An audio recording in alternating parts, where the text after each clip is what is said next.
Daily. Taste the Daily. అధికార party most wanted list లో first place లో ఉన్న ఆ మాజీ ఎమ్మెల్యే మళ్ళీ యాక్టివ్ అవుతున్నారా? జైల్ ఎపిసోడ్ ముగిసి బెయిల్ మీదున్న సదరు లీడర్ తిరిగి పొలిటికల్ గేర్ వేయబోతున్నారా? బెయిల్ మీద బయటకు వచ్చి చాన్నాళ్ళైనా ఎక్కడా జాడలేని ఆ మాజీ గురించి ఇప్పుడెందుకు ఇంతగా మాట్లాడుకుంటున్నారు? ఎవరైనా ఇక మీదట ఏం చేయబోతున్నారు? Let's watch.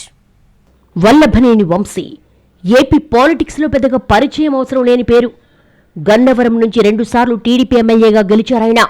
అదే పార్టీ తరపున ఒకసారి విజయవాడ ఎంపీగా పోటీ చేసి ఓడిపోయారు.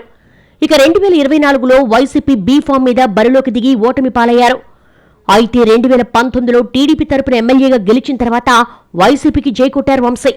ఆ క్రమంలోనే 2019 నుంచి 2024 మధ్య 5 ఏళ్లు టీడీపీ రెబల్ ఎమ్మెల్యేగా చంద్రబాబు, లోకేష్ సహా పార్టీ నేతలపై హద్దులు మీరి మాట్లాడారంటూ ఇప్పటికీ గుర్రుగా ఉంటారు టీడీపీ నాయకులు. అలా హద్దు మీరడం వల్లే కూటమి సర్కార్ అధికారంలోకి వచ్చిన వెంటనే వంశీ మీద ఫోకస్ పెట్టినట్టుగా చెప్పుకుంటారు. దీంతో మాజీ ఎమ్మెల్యే నియోజకవర్గానికి దూరంగా ఉండడంతో పాటు వరుస కేసులతో జైలుకెళ్లొచ్చారు కూడా. ఆ సమయంలో గన్నవరం వైసీపీ శ్రేణులు సరైన నాయకత్వం లేక ఇబ్బందులు పడ్డారు. అయితే ప్రస్తుతం పరిస్థితులు మారుతున్నాయని, కేసుల భయం పోయి వంశీ మెల్లిగా నియోజకవర్గం మీద దృష్టి పెడుతున్నట్టుగా చెప్తున్నాయి వైసీపీ శ్రేణులు. కూటమి ప్రభుత్వం వచ్చాక వంశీ మీద 11 కేసులు నమోదయ్యాయి.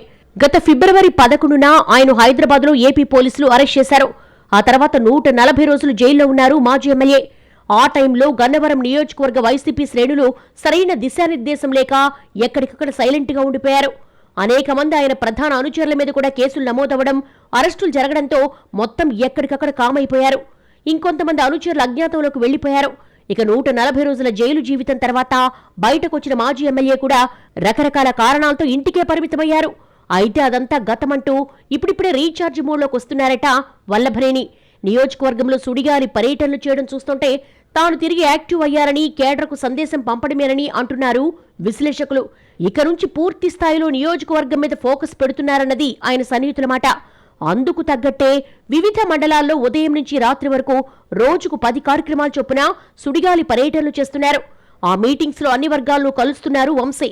తన ఓటమికి కారణాల మీద కూడా దృష్టి పెట్టి సరిదిద్దుకునే కార్యక్రమం మొదలుపెట్టినట్టుగా తెలుస్తోంది. దీంతో పాటు గత ఎన్నికల్లో వైసీపీలో గ్రూపుల వివాదం వల్ల నష్టం జరిగిందనే అభిప్రాయం ఉంది. కొన్ని వర్గాలు తనకు దూరంగా ఉన్నాయని గ్రహించి ఇప్పుడు అన్ని గ్రూపులను కలుపుకొని పనిచేయడానికి వంశీ సిద్ధమవుతున్నారట. తన వర్గంలో కేసులున్న వారికి అండగా నిలబడతానని, ఇకపై కేసుల భయం అనేది పక్కన పెట్టి పూర్తి స్థాయిలో పనిచేయండి కూడా చెప్తున్నట్టుగా సమాచారం. ఆ విధంగా వచ్చే అసెంబ్లీ ఎన్నికల కోసం ఇప్పటినుంచి వంశీ గ్రౌండ్ సిద్ధం చేసుకుంటున్నట్టుగా కనిపిస్తోందంటున్నారు పరిశీలకులు. వంశీ సుడిగాలి పర్యటనలను అటు అధికార పార్టీ కూడా ఓ కంట కనిపెడుతోందట. ఆయన ఎవరెవరిని కలుస్తున్నారు, ఏమేం మాట్లాడుతున్నారంటూ ఎప్పటికప్పుడు ఇంటెలిజెన్స్ సమాచారం సేకరిస్తోందట. కానీ రాబోయే రోజుల్లో మరింత దూకుడు పెంచాలనుకుంటున్నట్టుగా వంశీ వర్గం చెప్పడం ఆసక్తికరంగా మారింది. ముందు ముందు గన్నవరం పాలిటిక్స్ ఎంత గరంగా మారతాయో చూడాలంటున్నారు పొలిటికల్ పండిట్స్.